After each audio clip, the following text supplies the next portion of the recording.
This video is for people who have Cancer placement in their zodiac natal chart.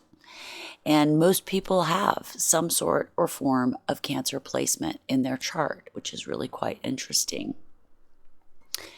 Cancer is one of the more prominent zodiac signs found in natal charts. So it stands to reason that a lot of people will have that Cancerian placement somewhere, right?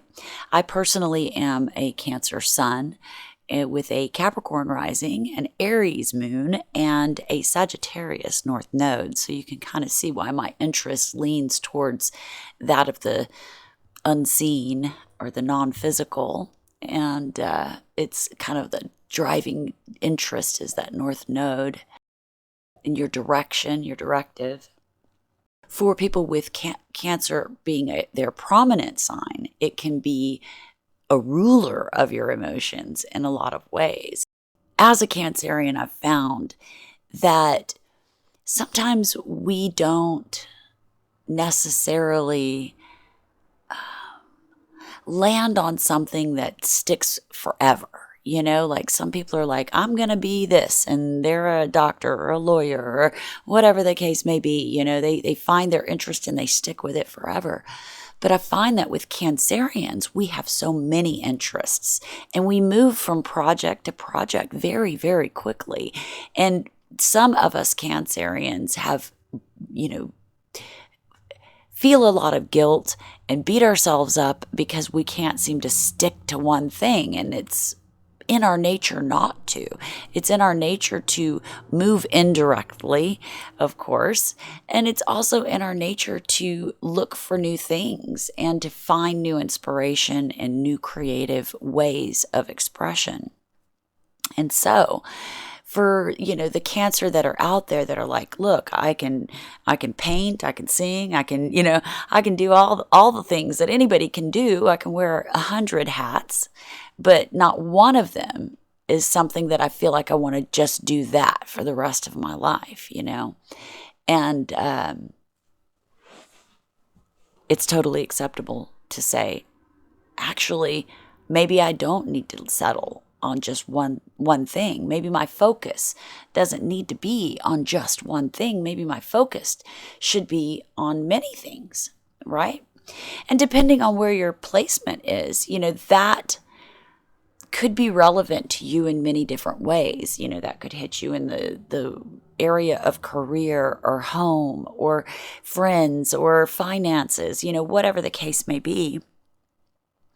But you can take that principle and apply it to whatever your Cancer placement is.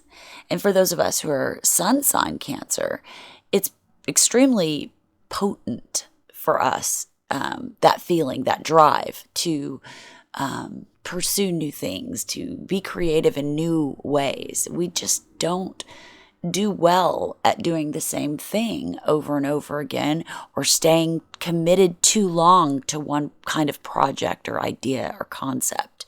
I feel like it's just the way that we flow. And, there's nothing wrong with that at all. As Cancerians, we should express ourselves and look into the things that draw our interests. If it interests you, look at it. Right now, we have the opportunity to research and explore all of these things that come to mind, just whatever it is. You have the internet at your fingertips right now. And I can't promise that we will have that kind of information at our fingertips in the future. So whatever it is you want to learn, whatever it is you want to explore, I think now is the time to do it. And currently, I'm kind of changing gears and doing different things with regards to this channel. And also I have my other channel, Mind Proctor, which I have only published one video over there at the time of this video. And I'm just kind of allowing my Cancerian spirit to just do whatever it needs to do right now. And right now that there's a certain amount of exploration that's happening with regard to some topics that I'm very interested in personally. And I may be bringing that information to the channel eventually.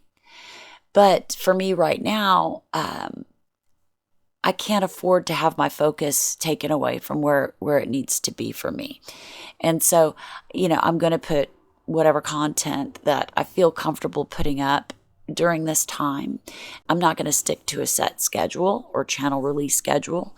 I'm just kind of going to do whatever feels right at the time, And I encourage you guys to follow your expression, to follow your desire for knowledge or interest in things that are unknown to you, allow yourself to expand out from whatever limitations may have been created on you. Because I think the real bottom line here with what's happening with Cancer is we're kind of the leaders in spirituality, if you will, for the other zodiac. We are the cardinal water sign here, and we carry a lot of spiritual responsibility, and we affect the people in our lives on a tremendous level.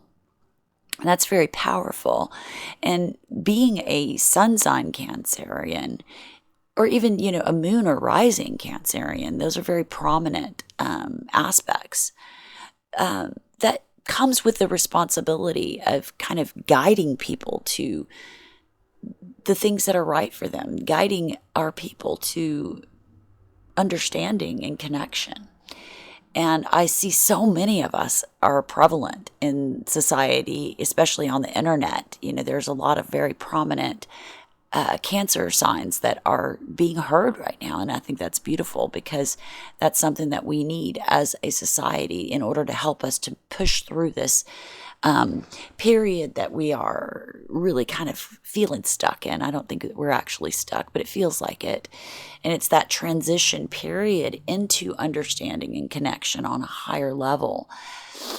And no, I don't think this is something that's new to the human race, but I think that it's new to the evolution of our current society, in that we've become so wrapped up in our physical understanding and interactions with the world around us, that we've become completely disconnected from the non-physical, if you want to call it spiritual, electromagnetic, and etheric energy force fields that make us who we are.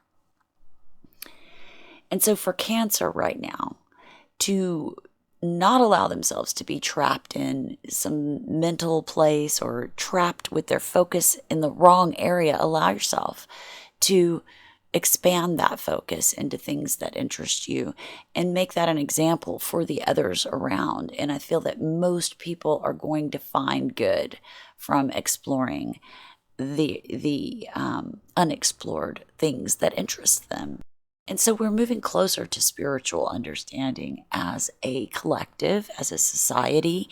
You see the cracks of light just popping through everywhere. And people call it waking up from the Matrix. Y'all don't get me started on the Matrix thing, because I have already made a video about that. But, the world is not a simulated computer thing, though it may feel simulated, and it is simulated and it is coded. I think that it is simulated and coded by us. And so there's quite a bit of difference there. And the whole Matrix thing, of course, it eliminates compassion and understanding and connection. There's no need for that. It's a very dangerous concept, in my opinion, and I think it's a very self-absorbed kind of idea, and I really don't think that we see it anywhere other than America. I don't see other countries believing in the Matrix. People that are believing in the Matrix they remind me of the Universe 25 experiment. It's like you've lost touch with all things that really matter. And it's this ambivalence to everything around. And it's a dangerous concept. Although it comes really close to helping you to understand a little bit more about what this world means and what it means to be a human in this crazy cosmic environment. It still is not the truth, and it definitely takes you further away from the truth if you start to believe that. And with that, you can explore that further, follow your interest, follow the questions, explore these things that are unknown, because I think that's where we're going to grow as a society and as a human race. And like I said before, I feel like Cancerian energy is prominent through that. So I hope this video helps you in some way. Please hit the subscribe button at the bottom of the screen. I wish you the best.